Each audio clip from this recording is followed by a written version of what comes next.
MUI pernah berbicara tentang polemik ini? Nggak pernah. Apa mereka tahu? Tahu. Majelis Ulama Indonesia, majelasa duduk baik gawena. Mana MUI?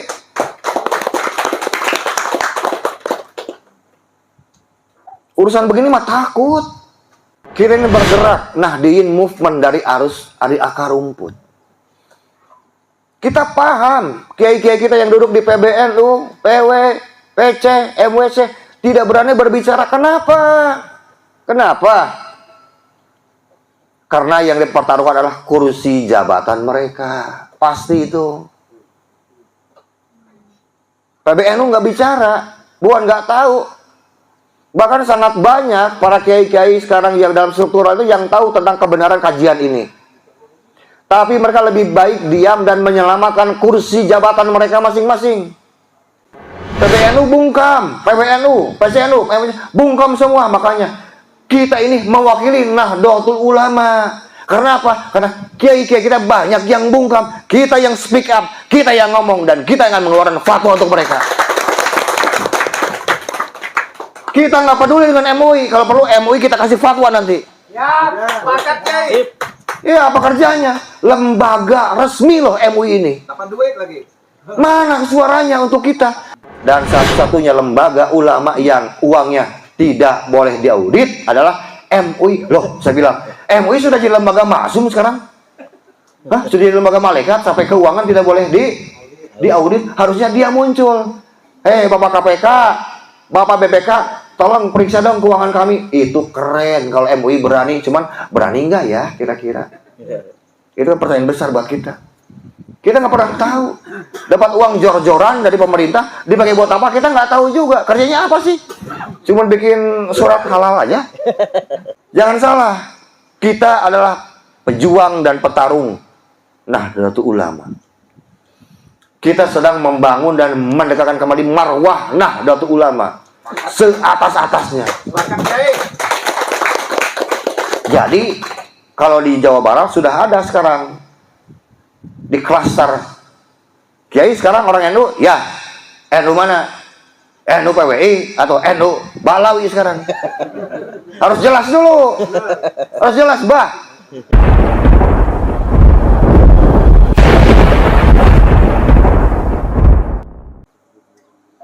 Yang ingin saya sampaikan juga, terima kasih yang setinggi-tingginya kepada Bapak Presiden Prabowo Subianto dan Wakil Presidennya Mas Gibran Rakabuming Raka, yang memang benar-benar sekarang mencurahkan perhatian dan dukungan sepenuhnya untuk perjuangan Wali Songo Indonesia Laskar Sabilillah.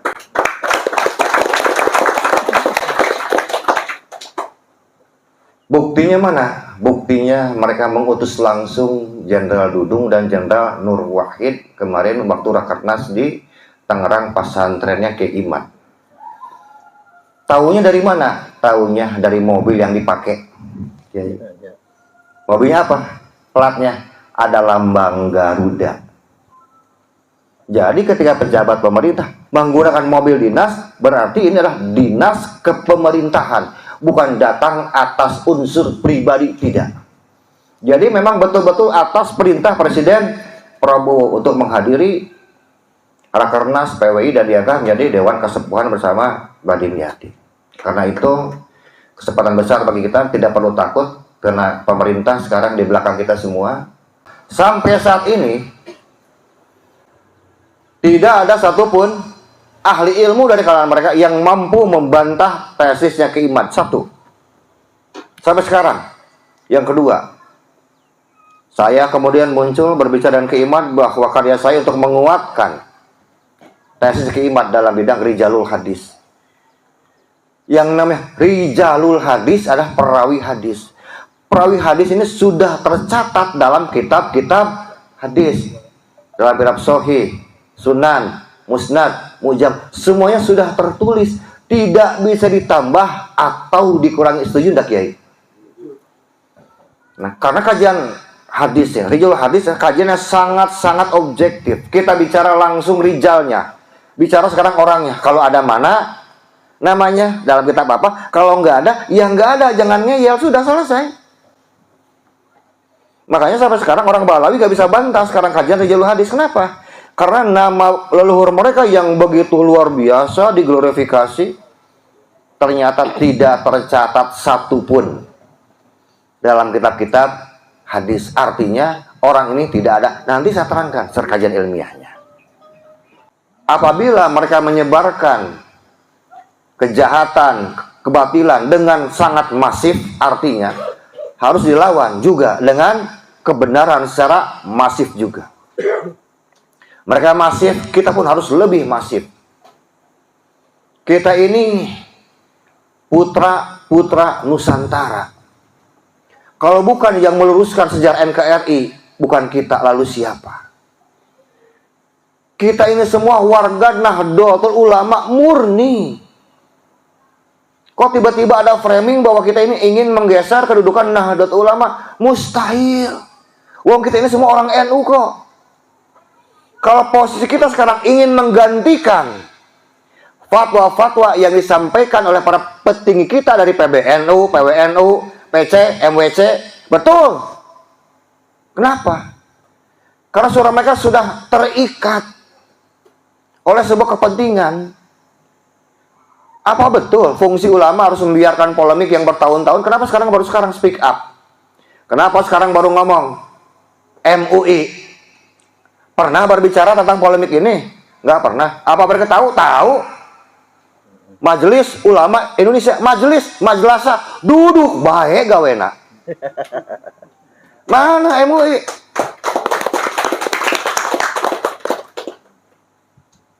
Urusan begini mah takut. Takut lapar ya. Takut kelaparan. Biasa dapat setoran mungkin. Kita ini bergerak Nahdiyin movement dari akar rumput. Kita paham kiai-kiai kita yang duduk di PBNU, PW, PC, MWC tidak berani berbicara. Kenapa? Karena yang dipertaruhkan adalah kursi jabatan mereka. Pasti itu. PBNU nggak bicara, bukan nggak tahu. Bahkan sangat banyak para kiai-kiai sekarang yang dalam struktural itu yang tahu tentang kebenaran kajian ini. Tapi mereka lebih baik diam dan menyelamatkan kursi jabatan mereka masing-masing. Kita berpikir bukan kursi kita. Kita berpikir tentang kedaulatan Republik Indonesia. Tentang kedaulatan ideologi Pancasila dan NKRI. Berbicara tentang kedaulatan dan warisan Islam Nusantara yang diwariskan oleh para wali songo. Itu yang kita pikirkan. Makanya sangat aneh. Kok ada Kiai NU membela mati-matian Ba'alawi? Dikasih apa sih sebetulnya? Dikasih berapa sih? Kok mau-maunya Kiai NU dihina, mereka diam. Betul? Ulama NU diinjak-injak harkat martabatnya, mereka diam. Ba'alawi dibela mati-matian. Memangnya Ba'alawi punya jasa apa di negeri ini? Nol. Wong mereka jelas dalam sejarah anteknya Belanda, anteknya VOC, penjajah Belanda. Diteruskan oleh anak cucunya sampai sekarang. Dan masih banyak kiai kita yang nggak ngeh bahwa kemerdekaan adalah hak semua bangsa. Kita ingin merdeka secara intelektual. Makanya kajiannya kajian ilmiah, diskusi ilmiah nanti kita. Kita ingin merdeka secara spiritual. Selama ini kita dijajah terus-menerus. Dan saya bicara fakta. Saya ini pengarang buku, Kiai. Saya bicara dengan 3 hal. Cuman 3 poin, paling sedikit. Saksi, bukti, alat, bukti. Kalau saya bicara begitu. Sekarang kita lihat. Yang pertama, memberikan tempat panggung untuk ceramah kepada Ba'alawi.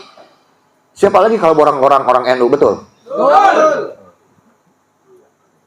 Kiai-kiai kita yang mereferensikan mereka naik ke panggung. Kalau mereka mengadakan majelis sholawatan, majelis takliman, yang memenuhi majelis mereka apakah sekarang orang mana? Orang Muhammadiyah? Bukan, orang NU, betul? Betul. Semua orang-orang NU yang mengangkat derajat, harakat, martabat mereka. Yang suka ngisiin kain celeng itu siapa? Orang NU semua. Yang diminta sekarang kambingnya, sapinya, itu siapa? Orang NU juga. Termasuk istrinya diembat juga itu. Orang NU juga itu. Dan kita masih saja enggak ngeh tentang kejahatan yang terorganisir yang mereka bentuk selama ini. Ini kesalahan para kiai-kiai kita. Jadi mohon dimaafkan. Kesalahan kiai-kiai kita yang hanya mengandalkan zon. Husnuzon bila hujah fahuwa batil. Berbaik sangka tanpa hujah, tanpa data otentik, tanpa bukti yang tertulis, semuanya batil. Kalau sekarang beragama hanya mengandalkan zon, nggak perlu sekolah kiai, nggak perlu ngaji ke pondok pesantren, nggak perlu ngaji ngalogat kitab, nggak perlu. Hanya mengandalkan zon. Romo-romo kita di PBN sekarang hanya mengandalkan zon. Lah mereka ini sekolah di mana saya bilang? Nyantrinya di mana? Aman. Kita nggak bisa ikut. Dan saya belum pernah menemukan dalil boleh mengikuti kebatilan.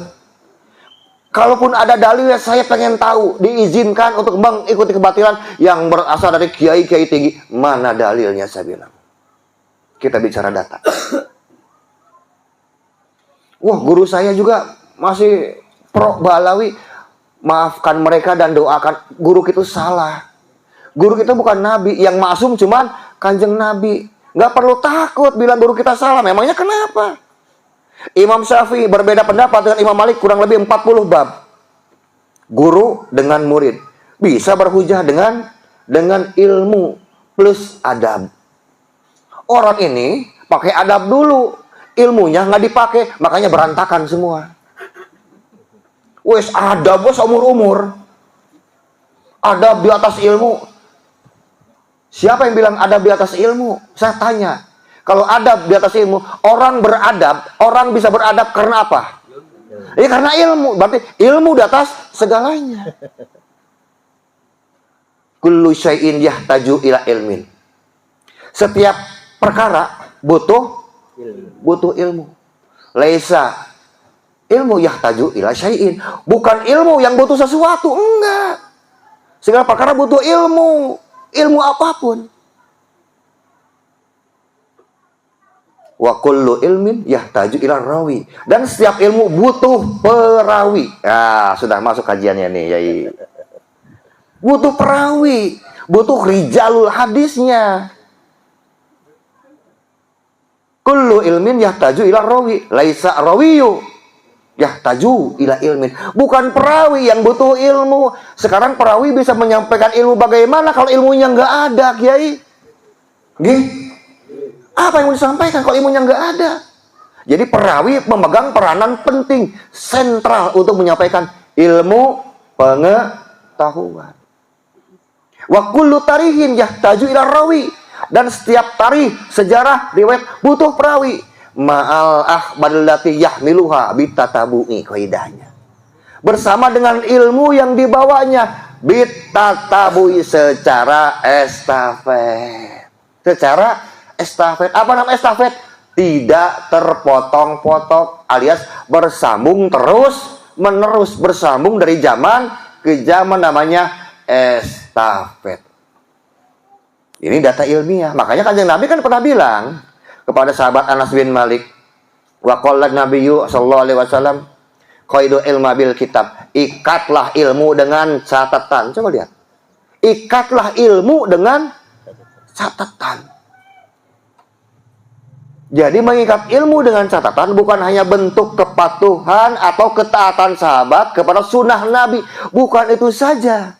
Tapi Nabi ingin bahwa ada bukti otentik, ada bukti yang tertulis untuk generasi selanjutnya. Makanya ikat ilmu dengan catatan. Inilah salah satu dalilnya. Kenapa kitab sejaman harus ada? Ya ini dalilnya. Dan ada beberapa redaksi yang mendekati hadis masyhur, Kiai. Makanya mana kitab sejaman? Lah ini hadisnya ada kok. Bukti sejaman itu bisa dengan bentuk tulisan, prasasti, hieroglif, apapun yang bisa diberikan bukti secara nyata. Namanya kitab sejaman. Nabi mengajarkan bentuk keilmiahan. Jadi agama Islam sangat ilmiah. Nah, sekarang kita bedah. Contoh tadi, Anas bin Malik. Dia sebagai saksi. Saksi apa? Saksi hidup atas keberadaan Kanjeng Nabi Muhammad SAW. Dan bukti nyata bahwa beliau ini meriwayatkan sebuah hadis karena disebutkan namanya menjadi bukti. Lalu alat buktinya mana? Alat buktinya wa qala nabiyyu sallallahu alaihi wasallam khairul ilmu bil kitab. Ikatlah ilmu dengan kitab. Redaksi hadis itu menjadi alat bukti. Jadi perawi rijalul hadis itu menjadi saksi, ya bukti dan alat bukti. Harus memenuhi 3 unsur. Kalau tidak ada, bohong ini. Ayo kita coba sekarang kita cek. Contoh. Kita mengenal Imam Malik, gurunya Imam Syafi'i. Salah satu silsilah hadisnya beliau, Imam Malik bin Anas an Imam Syihab Az-Zuhri an Nafi Maula Ibnu Umar an Ibnu Umar an Umar bin Khattab an Nabi Muhammad sallallahu alaihi wasallam. Bit tatabu'i yai. Silsilahnya nyambung semua. Imam Malik gurunya Syihab Az-Zuhri. Imam Az-Zuhri muridnya an Nafi Ibnu Umar. Nafi Ibnu Umar muridnya Ibnu Umar. Ibnu Umar muridnya Umar bin Khattab. Umar bin Khattab muridnya Kanjeng Nabi Muhammad SAW. Dari Nabi Muhammad kepada Imam Malik ada 5 tobakoh, ada 5 tingkatan. Harus ada yang namanya tobakoh tingkatan. Yang meriwayatkan sahabat itu adalah tobakoh pertama, tingkatan pertama. Contoh yang lain.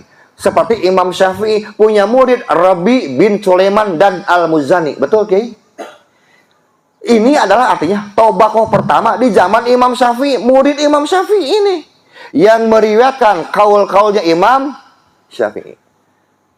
Kita ringkas sekarang. Yang namanya Ahmad bin Isa. Ada 2 Ahmad bin Isa itu. Ada Ahmad bin Isa Al-Basri yang dianggap sebagai leluhurnya Ba'alawi, dan ada Ahmad bin Isa Al-Baghdadi. Ahmad bin Isa Al-Basri wafat 345 Hijriah. Ahmad bin Isa Al-Baghdadi wafat 350 Hijriah. Cuma 5 tahun bedanya. Makanya kaibat itu rujukannya apa? Kepada Ahmad bin Isa Al-Baghdadi yang punya putra 3, Muhammad, Ali, Usaid. Cocok dengan saya karena ini orang Baghdad. Dia bukan ulama. Makanya Ahmad bin Isa Al-Baghdadi disebut juga dengan Ahmad bin Isa An-Nafat, Ahmad Al-Abah. Beliau adalah seorang pengusaha minyak. Kaya raya. Dan beliau bermadzhab Syiah. Kalau tidak Syiah Imamiyah, Syiah Ja'fariyah. Dan keluarganya dari semenjak dulu abad keempat, makamnya sekarang itu di Wadi Salam, daerah Najaf, Irak. Sampai sekarang membiayai keluarganya. Dari mulai beliau sampai sekarang masih ada keturunannya. Membiayai acara festival Karbala. Sampai saat ini masih ada keluarganya. Itu yang asli. Yang di Baghdad. Nah, sekarang kita cerita. Bahwa beliau ini kan bukan ulama. Bukan ahli hadis. Bukan mustahid mutlak. Tapi diriwayatkan dalam 13 sampai 14 kitab. Diriwayatkan, Kiai. Ada namanya. Lah, ini Baghdad, ini Basro kayak Bandung, Jakarta lah gitu, nempel kotanya deketan. Sekarang Ahmad bin Isa Al-Basri ini lahirnya kan 260 Hijriah. Sekarang kita cek lihat. Saya contoh 4. Kesatu ini Imam Muhammad Ibnu Jarir At-Tabari, lahir 224 Hijriah. Kitabnya kitab Tarikh At-Tabari dan Tafsir At-Tabari. Semua ulama mengetahuinya. Mustahid mutlak mustakil beliau. Ahli hadis, mu'arikh, ahli tafsir, ahli hadis. Wih, segala macam ini ahli segala. Imam Ibnu Jarir At-Tabari 224 Hijriah. Kemudian era kedua ada lagi Imam At-Tabarani 260 Hijriah. Kitabnya Sunan As-Shogir, Sunan Al-Ausad, Sunan Al-Kabir, dan Musnad As-Samiyin. Orang Irak. Kemudian tahun 260 juga lahir yang namanya Ahmad bin Isa. Tahun 260. 1 tahun persis sama dengan Imam At-Tabarani. 1 tahun. Kemudian Katanya, beliau ini seorang imam, ulama, ahli hadis, dan mustahid mutlak. Katanya, pakai katanya. Setelah ini 260. Ada lagi anaknya, 278 Hijriah, Ubaidillah bin Ahmad Al-Muhajir, 278. Cuman antara ini ada lagi ulama-ulama kita di Irak semua. Ada Imam Ibnu Mandah, ada Imam Al-Baihaqi, ada Imam Ibnu Hibban, ada Imam Ibnu Huzaimah, dan ada Imam Al-Hakim. Dari mulai Imam Ibnu Jar atau Bari sampai Imam Al-Hakim, ini kurang lebih 400 sampai 500 tahun. Yang menarik, dari mulai Imam Ibnu Jari atau Bari 224 Hijriah sampai sekarang Imam sekarang atau Baroni 260 Hijriah. Beliau wafat 360. Jadi umurnya 100 tahun panjang Imam Tabarani ini.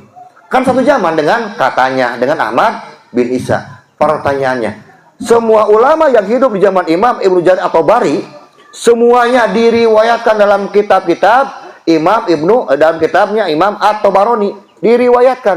Cuman satu ulama yang tidak diriwayatkan dalam kurun waktu 226 Hijriah sampai 360 Hijriah. Dalam jangka waktu 120 tahun cuma satu ulama yang tidak diriwayatkan oleh Imam Tabarani. Siapa namanya? Ahmad Al-Muhajir, Ahmad bin Isa. Kenapa nggak diriwayatkan? Karena orangnya tidak pernah dilahirkan. Jawabannya belum selesai, tenang. Saya tidak membatalkan nasab, saya mah nasab urusan keiman. Sekarang di bawah Imam At-Tabarani ada Ubaidillah bin Ahmad Al-Muhajir 276 atau 278 Hijriah. Artinya umurnya beda antara 16 dan 18 tahun dengan Imam At-Tabarani. Ya. Beliau wafat 360 Hijriah. Ubaidillah 278 atau 276 Hijriah lahir. Kemudian wafat 345, 15 tahun bedanya. Berarti duluan Ubaidillah. Kalau memang betul beliau mustahid, ulama dan muhadis, lalu kenapa namanya juga dua-duanya tidak tercantum di dalam kitab sekarang? Kitab Sunan As-Shogir, Sunan Al-Ausat, Mujam Al-Ausat, Mujam As-Shogir, Mujam Al-Kabir, dan kitab Musnad As-Samiyin. Kenapa dua-duanya tidak tercatat, tidak terkonfirmasi? Karena dua-duanya tidak pernah dilahirkan. Kan beliau mustahid, kan beliau ahli hadis, kan katanya ulama. Ulama yang hidup 100 tahun semuanya terkonfirmasi, terekam, tercatat dengan baik. Terus kenapa ini dua-duanya nggak tercatat? Kita bicara kehadiran mereka sebagai ulama ada atau tidak. Di belakangnya ada Imam Ibnu Mandah, kitab Al-Iman. Ada sekarang kitab Ibnu Huzaimah, Sahih Ibnu Huzaimah. Kalau betul Sahih itu orangnya ada, harusnya ada namanya dalam kitab Sahih Ibnu Huzaimah. Ibnu Hibban, kitab Sahih Ibnu Hibban, nggak ada lagi namanya ini orang. Dalam kitab Al-Imam Al-Baihaqi, Sunan Al-Baihaqi, tidak ada lagi. Al-Adabul Baihaqi, tidak ada lagi namanya. Kemudian dalam kitab Al-Mustadrak, Imam Al-Hakim, tidak terdaftar lagi, tidak tertulis lagi. Sekian banyak ulama-ulama yang hidup di Irak dan sekitarnya, tidak ada satupun yang meriwayatkan yang namanya Ahmad bin Isa dan Ubaidillah bin Isa. Jangankan sebagai mustahid mutlak, jangankan sebagai ulama atau ahli hadis, sebagai santri saja tidak pernah terkonfirmasi. Kenapa tidak terkonfirmasi? Karena tidak pernah dilahirkan di alam dunia ini. Itu jawabannya.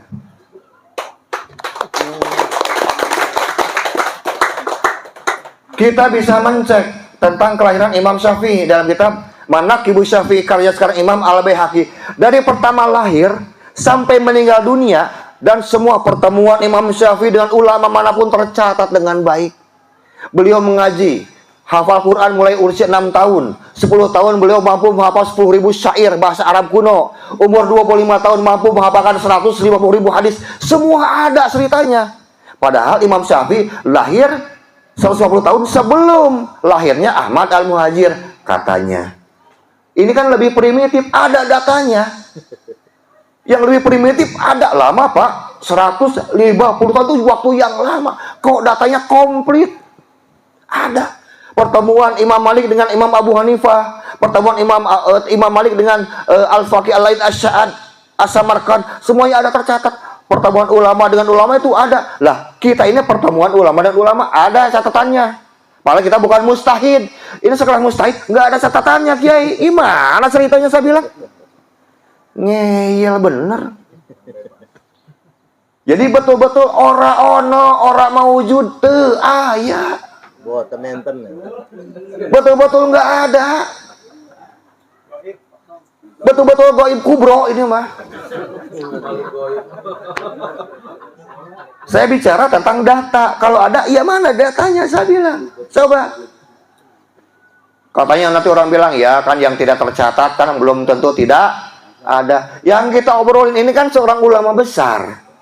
Seorang ahli hadis. Seorang mujtahid mutlak. Yang kita omongin ini kan bukan tukang ngerambutan. Bukan tukang ngeroti. Bukan tukang bawa rumput. Bukan. Kalau mereka nggak tercatat ya wajar. Ini seorang ulama besar, diglorifikasinya, diangkat, disanjung, diberikan gelar luar biasa dalam keislaman. Mustahid mutlak. Dan dalam sejarah Islam, saya pernah mengecek itu, kalau sekarang mustahid mutlak bilang misalnya gini, qala Imam Syafi'i. Yang saya cek aja itu baru 1600. Qala Imam Syafi'i 1600. Imam Malik, Abu Hanifah kurang lebih 1000 dan 1200, Kiai. Makanya aneh. Kok ada sekelas mustahid nggak pernah berfatwa? Dia ngajarnya di mana? Di mana sih ngajarnya? Kolam. Kita pengen dengar. Qala Imam Ahmad bin Isa. Kan enak ya dengarnya. Ini nggak ada satupun. Atau qala dari anaknya Imam Ubaidillah bin Ahmad bin Isa. Qala. Ya mana kolanya saya bilang? Kolak pisang. Yang ada kolak pisang dan Coca-Cola nanti. Tuh kata Mbah Jarno. Kita bukan ajaran kebencian, enggak. Kita hanya ingin berbicara berdasarkan saksi, bukti, dan alat bukti. Ya mana saya bilang. Coba lihat. Karena tidak ada satupun mustahid, baik mustahid mutlak, mustakil, mustahid mutlak, gair mustakil, mustahid madhab, mustahid morojeh, mustahid fatwa, kecuali mereka semua adalah perawi ilmu hadis. Mereka semua adalah rijalul hadis. Semuanya meriwayatkan hadis. Makanya mana? Sekali lagi, rijalul hadis itu sudah tertulis dalam kitab-kitab hadis. Makanya tidak bisa ditambah dan tidak bisa dikurangi. Makanya mana yang namanya Ahmad bin Isa dan Ubaidillah bin Ahmad bin Isa ada dalam kitab apa? Kalau memang betul mustahid. Kalau memang betul sekarang ulama ahli hadis, mana kitabnya? Ternyata ono Boten enten. bohong lagi itu. Jangan marah, kita bicara fakta. Fakta itu adalah kenyataan yang apa adanya, yang memang nggak ada.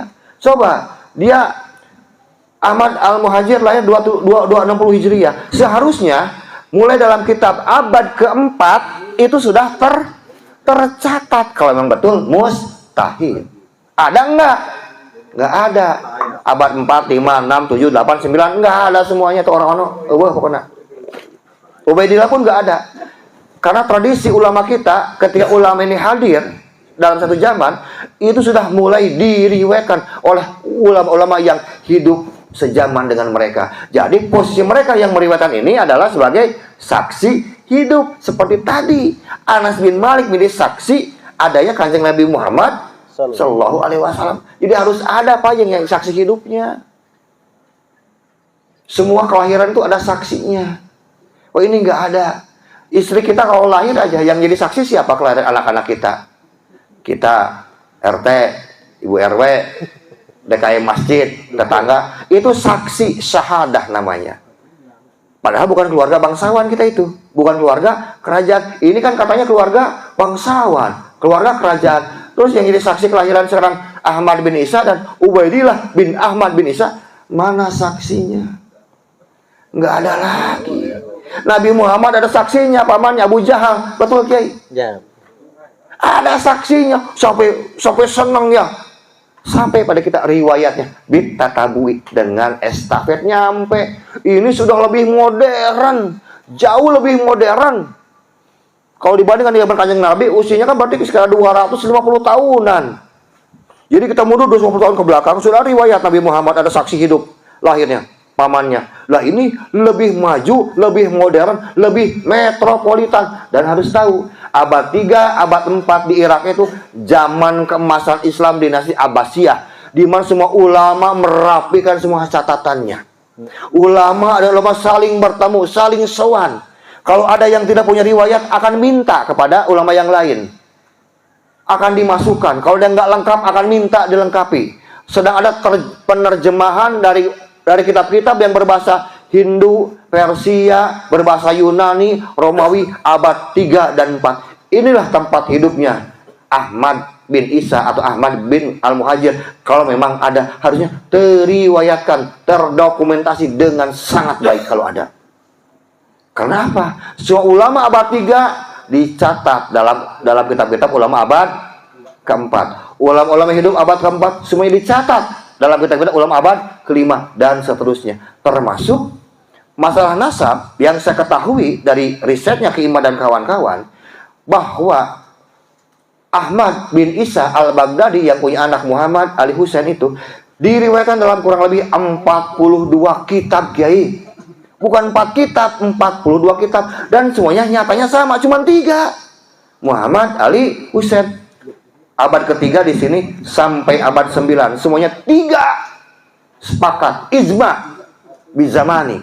Sudah sepakat sebuah zaman. Fikuli zaman sudah sepakat. Tiba-tiba tahun 985 muncul Ali As-Sakron mengisbat lewat mimpi anak-anaknya Ahmad. Itu ada 4 dengan Ubaidillah. Pertanyaan saya kan sederhana. Ini abad 9 mengatakan anak Ahmad itu 3, Muhammad Al-Isa. Ini merujuk kepada kitab abad berapa? Abad ke-8. Kitab abad ke-8 mengatakan bahwa anaknya 3. Ini merujuk kepada kitab abad ke-berapa? Abad ke-7. Abad ke-7 kepada abad ke-6. 6 kepada ke-5. 5 ke-4. 4 ke-3. Semuanya sama. Cuman 3 anaknya. Muhammad Ali Husain. Makanya saya tanya, itu Ali As-Sakron mengatakan anaknya Ahmad bin Isa 4 itu merujuk kepada kitab yang mana? Jawabannya dapat mimpi. Kalau mimpi mah jawab sama mimpi lagi aja lah. Mimpi basah. Mimpi kok jadi hujah, saya bilang. Nah inilah salah satu kejahatan Ali As-Sakron abad 9 sampai abad 11. Waktu di Bali kan saya pernah bilang bahwa Ba'alawi ini secara keluarga, Ba'alawi ini berasal sekarang dari dinasti Fatimiyun. Dinasti Fatimiyun berasal dari dinasti sekarang Bani Lewi. Bani Lewi sekarang dari kerajaan dinasti Seba, kemudian dari dinasti Mu'in, kemudian dari kaum Samud, dari kaum Ad, dari Bani Iram, dari Al-Fashad bin Saleh bin Sam bin Nuh. Jadi Ba'alawi ini anak cucunya keturunan dari Nabi Hud alaihissalam. Hanya ada lintas keturunan dari kaum Ad dan kaum Samud yang sampai sekarang belum bisa dibantah. Karena Nabi Muhammad nggak mungkin punya darah itu, Kiai. Makanya wajar kalau mereka sombong dan songong, pengen dilayanin, merasa paling besar. Ada dalam sejarahnya Bani Lewi itu kan anaknya Yakub. Dan memang dari 12 anaknya diberikanlah kewenangan otoritas keagamaan kepada Lewi. Makanya nggak aneh kenapa sekarang orang-orang Ba'alawi ini dalam urusan agama pengen paling besar, pengen paling hebat, pengen paling hebring, bahkan sampai pakai gelar imam besar, imam jumbo. Bung eleh itu nggak mau kalah itu. Jadi nggak salah kok kalau mereka ini memang punya gen Yahudi. Tapi kan banyak orang Yahudi soleh, jangan salah, nggak orang Yahudi brengsek semua, enggak. Contoh, di Israel itu kan banyak masjid. Orang-orang Muslim yang lahir sebagai Yahudi dan bermadhab Syafi'i. Menarik, orang Yahudi, Muslim, madhab Syafi'i, ini bisa soleh. Ini soleh ini. Kenapa sekarang yang Ba'alawi di sini nggak bisa soleh? Padahal sama-sama turunan Yahudi. Nah ini makanya dibedain antara yang soleh dengan yang nggak soleh. Nah ini menariknya apa? Waktu saya di Surabaya saya bicara dengan Prof. Menem Ali. Prof, saya bilang, Sepertinya penisbatan nama Arab Aribah dengan Arab Musta'ribah sudah ratusan tahun terbalik, saya bilang. Profesor Menam Ali bilang, kok bisa gitu Yai? Ini hasil riset saya, Prof. Tapi kalau saya salah, tolong dibenarkan. Saya katakan begini, Nabi Ibrahim alaihissalam dalam manuskrip klasik dan tua dikatakan berasal dari suku Muzarab, Muzaribe, Ya'rib, Ya'rub. Apa akar katanya? Arab dan Aribe. Dan memang Nabi Ibrahim adalah leluhurnya Arab kuno. Karena bangsa Arab kuno ada 4, yaitu Arab Sumeria, Arab Akadia, Arab Syria, dan Arab Babilonia. Dan Nabi Ibrahim termasuk suku Arab Babilonia. Suku Arab Babilonia ada 2, Arab Babilonia Abrahamik, artinya keturunan sekarang Nabi Ibrahim, dan ada Arab Babilonia non-Abrahamik. Dari Arab Babilonia Abrahamik ada 3, dibagi 3. Ada Ismailiyah, Yakubiyah, dan Madyaniyah, yaitu suku Nabi Syuaib yang sudah musnah, Yai. Mereka semua berarti suku Arab. Baik Nabi Ismail dan Nabi Ishak jelas-jelas suku Arab murni, yaitu Arab Aribah, bukan Arab Musta'ribah. Kenapa? Berdasarkan ilmu pengetahuan zaman sekarang, biologi modern, ternyata bahwa haplogrup J hanya dimiliki oleh suku bangsa Arab yang 4 tadi, Kiai. Artinya sudah terbalik. Jadi Bani Ismail adalah Arab Aribah, bukan Arab Musta'ribah. Arab Musta'ribah artinya Arab yang diarab-arabkan. Ratusan tahun dalam kitab-kitab sejarah terbalik.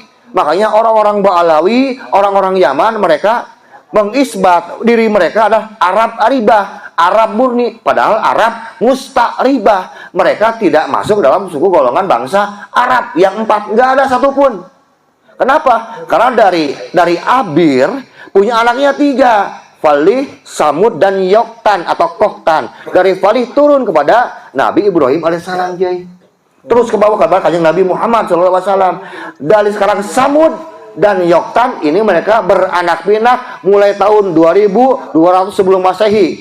Ingat, 2200 sebelum Masehi di mana? Di Yaman beranak pinaknya di sana. Dan anak Yoktan itu ada 12. Salah satunya namanya Amir bin Kohtan yang masyhur dengan sebutan Hadromaut. Itu julukan buat anaknya yang namanya Amir bin Kohtan. Kenapa ada juga Hadromaut? Amir bin Kohtan waktu meluaskan daerah kekuasaannya di Yaman, dia masuk sebuah kampung, mulai dari anak kecil, bayi sampai nenek-nenek, kakek-kakek, semuanya dibasmi, dibunuh habis, pembantaian massal. Sehingga setiap dia datang, hadirlah kematian. Maka diberikan gelarlah julukan Hadromaut. Hadromaut itu bukan negara 1000 wali, negara pembantaian. Ini sejarah sudah dibolak-balik lagi di kita ini. Gak ada ceritanya, apalagi Tarim, negara 1000 wali. Wali dari mana? Aneh, kok ada sekarang wali yang berdoa di Tarim, Tarimnya tetap gersang, tetap miskin, perang yang tidak berhenti antara satu kelompok dengan kelompok yang lain, satu kampung dengan kampung yang nggak pernah berhenti dari dulu sampai sekarang. Katanya negeri 1000 wali, kok bisa-bisanya ada wali yang berdoa sama Allah 1000 jumlahnya, nggak dijabah, kan aneh. Pemimpinnya goblok aja. Wah, tuh. Coba. Jangan diperjelas, tahu. Ya, jangan terlalu jelas, Pak. Jangan, maksudnya, ya kita nggak perlu menghina mereka karena mereka sudah terhina gitu, sudahlah. Kita bicara data.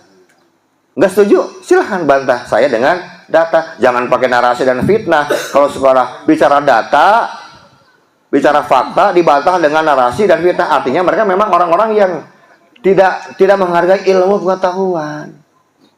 Coba sekarang Al-Quran mengatakan, ya ayyuhallazina amanu in ja'akum fasikun bi nabin fatabayyanu antusibu biqauman bijalatin fatusbihu alama fa antum nadimin. Hei orang-orang yang beriman, apabila datang kepada kamu siapa? Orang-orang fasik membawa sebuah berita. Apa perintah Allah? Bi nabin fatabayyanu, pakai waw dan alif mulazamah. Bukan cek dan dicek, tapi riset atau penelitian secara terus menerus. Jadi untuk mengetahui sekarang berita yang dibawa ini oleh orang fasik atau tidaknya dengan cara apa? Cuman satu jawabannya Kiai, riset dan penelitian. Baru kita tahu ini fasik atau enggak dalam berita yang dibawanya dengan cara apa? Riset atau penelitian. Kalau tanpa riset dan penelitian, Allah justru khawatir kamu akan membina sebuah kaum bijahalatin atas kebodohan kamu. Jadi orang yang pinter itu dalam Islam orang yang melakukan riset dan penelitian, bukan pakai zon. Makanya agama Islam adalah agama ilmiah. Coba kita perhatikan di Eropa, jutaan orang masuk Islam. Kenapa? Buat mereka Islam adalah agama yang paling logis, agama yang paling ilmiah. Ini orang-orang Nasrani Pak bilangnya, orang-orang non Muslim. Islam adalah ajaran dan agama yang paling logis, masuk akal, agama yang paling ilmiah. Kita orang Islam sendiri tidak mau belajar ilmiah, malah pakai zon. Wih, ngaco ini bener. Wah, ini kiai-kiai kita mah nggak ada urusan. Kiai mau punya modis 10.000, kalau salah masalah aja udah. Memangnya mereka nabi bisa benar semua? Mungkin dalam bab yang lain mereka benar. Kita khidmat, kita tadiman, wa takriman. Tapi urusan ini nggak bisa pakai zon, Kiai. Nasab ini ilmu pasti, karena ada urusan dengan hak waris, urusan dengan warisan. Betul Kiai? Ilmu pasti nasab itu, ilmu matematika. Pohon aja punya DNA, jangan manusia. Pohon punya DNA. Kalau pohon salah, DNA-nya salah, buahnya pasti salah. Nggak mungkin semangka keluar, Pak. Mustahil.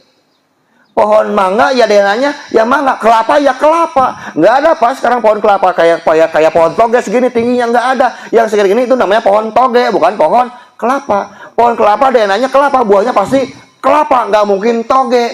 Ini orang ngaku turunan Nabi, kelakuan kayak itu. Nggak mungkin dia punya DNA Nabi, nggak begitu loh. Dajjal itu artinya pembohong. Saya itu sedang buat buku yang ketiga dan keempat. Insya Allah mungkin Januari lah kita cetak. Itu lebih tajam lagi datanya. Jadi judulnya ya sopan-sopan aja. Judulnya mah konspirasi Dajjal dan kesesatan Ba'alawi di Nusantara. Kan sopan sama judulnya tuh.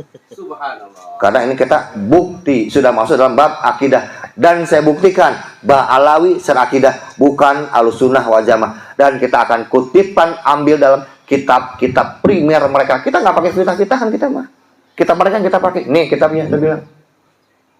Makanya jangan aneh. Kalau Bahar bin Smith bilang, hada thariqatul alawiyah. Ini thariqatul alawiyah. Ya kitabnya memang begitu. Ada kasta, penisbatan pada kasta, merasa paling tinggi.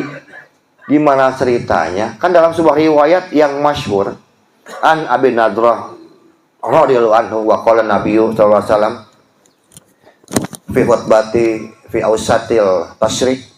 Beliau berkhutbah di pertengahan hari tasyrik. Nabi Muhammad bilang begini, ya ayuhan nas, ala inna rabbakum wahid, ala inna abakum wahid. Wahai segenap manusia, kepada sahabat, sesungguhnya Tuhan kalian satu. Dan ingatlah, sesungguhnya leluhur kalian satu. La fadla li ajamin al arabiyyin. Tidak ada keunggulan antara orang-orang ajam atas orang Arab. La arabiyyin li ajamin. Tidak ada pula keunggulan antara orang Arab atas orang ajam. La ahmar wal aswad. Nggak ada juga keutamaan orang yang berkulit merah, maksudnya orang-orang Eropa atas orang-orang yang berkulit hitam. Wala ahmar wal aswad illa bitaqwa. Begitu pula nggak ada keistimewaan orang-orang yang berkulit hitam atas orang-orang yang Eropa kecuali takwa. Nggak ada suku bangsa, nggak ada negara, nggak ada orang Jawa sekarang sukunya lebih mulia dibandingkan orang-orang Bugis. Nggak ada suku orang Bugis lebih mulia dibandingkan orang-orang Papua. Nggak ada sekarang orang-orang Makassar lebih mulia dibandingkan orang-orang Bali. Nggak ada, semuanya berhubungan dengan suku, itu nggak ada. Islam mengajarkan kesetaraan. Yang membedakan hanyalah ketakwaan. Kok bisa sekarang ada sebuah kelompok membuat kasta atas kami Kanjeng Nabi Muhammad Sallallahu Alaihi Wasallam, padahal Kanjeng Nabi Muhammad diturunkan salah satunya untuk menyamakan bahwa manusia semua sama di mata Allah, Kiai. Nggak ada bedanya. Suku manapun nggak ada pengaruh buat Allah. Yang penting itu adalah ketakwaan. Inilah yang disebut dalam Indonesia Bhinneka Tunggal Ika. Boleh beda tapi satu. Kita ini satu harkat, sederajat. Suku manapun boleh jadi presiden, boleh jadi direktur, boleh jadi menteri. Karena semua ruh dalam Al-Quran dan hadis sudah ada dalam Pancasila. Makanya kita bela Pancasila, bela NKRI, bela Bhinneka Tunggal Ika, bela ulama-ulama pribumi. Mereka ini sebetulnya lahir di mana, makan di mana, dapat uang di mana. Kok bisa-bisanya menjajah sekarang kita di negara Indonesia? Kemerdekaan adalah hak segala bangsa. Kita harus betul-betul merdeka dari penjajahan intelektual dan penjajahan spiritual yang mereka lakukan dari mulai tahun 1836 dengan datangnya VOC. Kenapa VOC memberikan sekarang gelar Habib kepada mereka? Tahu nggak jawabannya, Kiai? Ini politis, sangat politis. VOC bekerjasama dengan Utsman bin Yahya, sang pengkhianat NKRI, diberikan gelar Habib ini untuk menuduhkan, menghancurkan otoritas para kiai, para ustadz, para ajengan, para gus, para raden mas yang sudah punya sekarang pabrik-pabrik segala macam, punya perkebunan kelapa sawit, punya sawah hektaran. Untuk menuduhkan otoritas mereka, maka dimunculkanlah nama Habib yang membawahi, jadi paling atas Habib ini mengalahkan yang namanya kiai, ajengan, gus, raden mas, tumenggung, semua kalah oleh yang namanya Habib.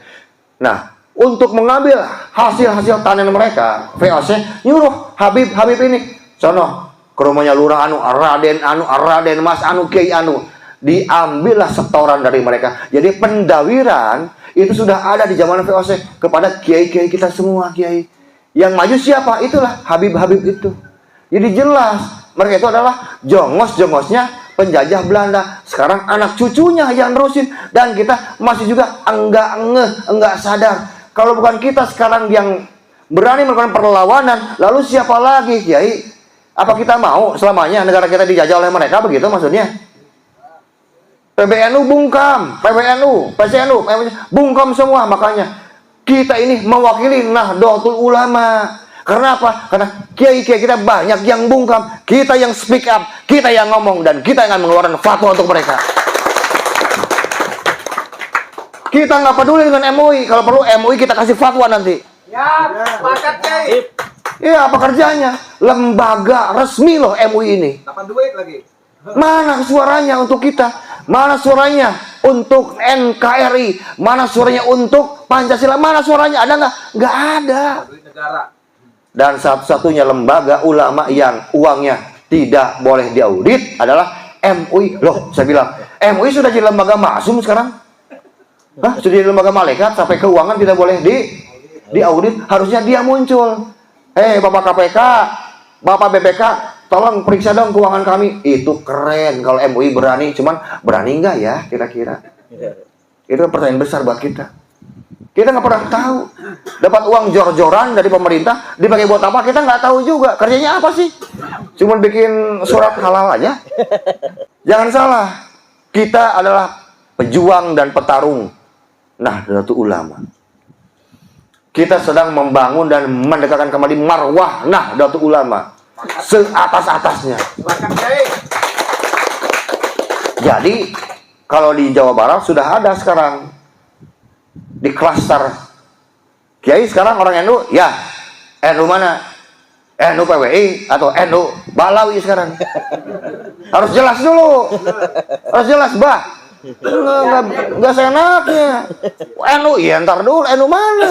NU Wali Songo. NU PWI Wali Songo atau NU Balawi? Balawi ini, oh hati-hati, tanda serunya banyak ini. Kita berjuang dengan penuh kekompakan, kebersamaan, mengadakan acara dengan modal sendiri, betul Mbah? Ya. Nggak pakai anggaran kita mah, seadanya aja. Kalau bukan karomah para wali, lalu karomah siapa habis kita berkumpul? Semua zuriat, Wali Songo Nusantara tiba-tiba kompak semua. Sebentar, 1 tahun langsung meledak. Makanya mereka betul-betul ketakutan Ba'alawi ini. Sangat ketakutan. Karena itu tolong hati-hati. Saya pesan sama semua. PWNI Laskar Sabila sedang digembosi langsung dari dalam. Agar cepat runtuh, cepat bubar.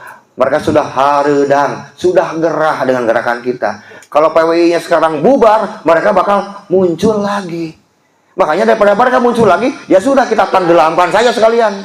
Betul. Harudang. Harudang. Biar harudang aja mereka, biar keringatan terus. Ya Mbak, gas terus. Gaspol. Mungkin saja Kiai, karena masih ada waktu, mumpung lagi asik nih cuacanya. Cuma ada satu yang kurang kayaknya nih, saya nggak ada asbak ini. Kiai. Ya kan kita mau diskusi. Ya. Ini. Gitu. Matur suwun. Jadi kita buka aja dengan tanya jawab dan kita kembalikan lagi kepada moderator kita Kiai Suparman. Monggo Kiai. Baik, pemaparan yang sungguh luar biasa